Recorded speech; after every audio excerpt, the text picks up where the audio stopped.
when we sit with our team, we tend to be sucked into the detail of what's happening, what's on the agenda, what have we got to get done, my next meeting. It's very easy just to sit at that level. It's good, if you can, to take the idea of being as much an observer as a participant in the group. Groups always have dynamics at play, and starting to exercise your muscle at thinking, lifting yourself above the group and thinking about what might be happening in this team, can be a very helpful addition to you then working through some of the things that are helping or hindering the team. And it could be that this is a group where half don't join on video. It could be the group where we've got the person that always talks and the people that never really contribute. It could be that you've got the person that everyone avoids bringing into the conversation because they get heated. Whatever it is, as you're in your role as the meeting leader, creating that role for yourself of observer can be very valuable.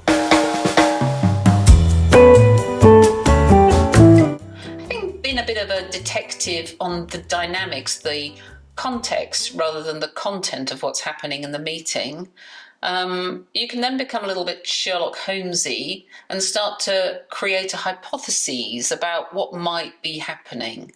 Why is it that we never seem to be able to move this project forward?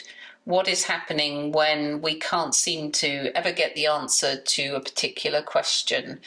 Can you create a hypothesis about, well, it's because we are, it feels like we are cross with marketing for not giving us the information, or we're frustrated with person X who never seems to deliver the report.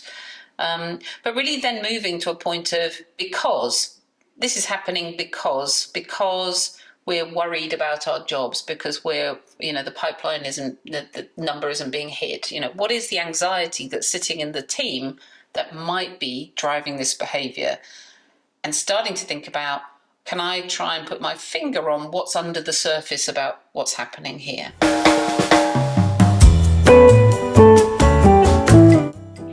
Find a way to raise your gut, your sense about what's actually happening under the surface with the team. And this does play into psychological safety. So it kind of presupposes that you've got a group that feels safe with each other, that are able to speak without being quashed, that they feel safe to talk to you, those kinds of fundamentals. But in raising the hypothesis, I'm wondering if our deadline is making us anxious about delivering whatever it is.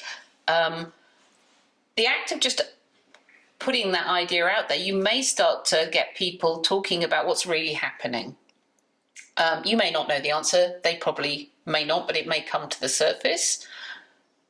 Finding a way to generate that hypothesis, put it into the team and let them chew it over, can start to produce some really interesting and creative results. And it also helps manage people's anxiety, and helps them start to get away from being stuck and start to move towards getting into action.